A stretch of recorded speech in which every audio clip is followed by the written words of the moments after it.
The public hearing on redistricting is called to order. Hundreds of North Carolina citizens packed a public hearing held at 7 locations around the state on Tuesday. The topic, new legislative voting maps. I'd like to thank the members of the public for being here today and for participating in the democratic process. A federal court ordered state lawmakers to redraw dozens of racially gerrymandered legislative districts, leading to this latest controversial round of redistricting. But how many times must we repeat this same mistake? How hyper-partisan must we become before this cycle is finally broken? An analysis of the proposed legislative map shows that 90% of the districts could heavily favor one party or the other. That would continue a decades-long trend of non-competitive legislative voting maps that shield politicians from accountability while leaving voters without a choice or a voice at the ballot box. I understand that politicians want to win. You don't have to be scared. All you have to do is represent all of us.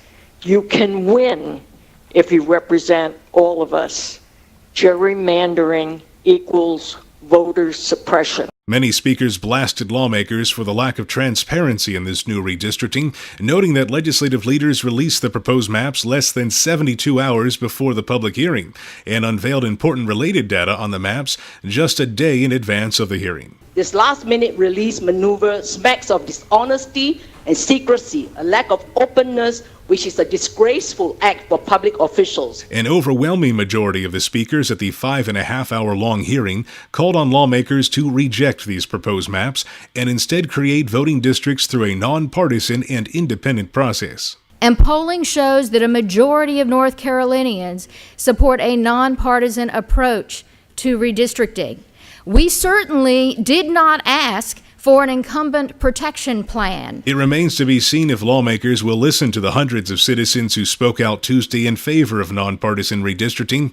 Lawmakers could vote on the proposed maps this week or next. Then it's up to the court to ultimately approve the districts. Please, I hope to God the courts will throw these maps out and give us a map that is true to that sacred ideal of democracy that we should all believe in. As Bob Phillips of Common Cause NC says, whatever the outcome of this latest round of redistricting, the ultimate solution to the seemingly endless cycle of litigation and controversy around gerrymandering is for North Carolina to finally adopt nonpartisan redistricting. I don't really know whether the maps are fair and legal. The courts will decide that. But I do know that the path to fair and legal maps is reform. And I know that a majority of North Carolinians want you to take that path. Add your voice to the call for fair voting maps and fair elections in North Carolina.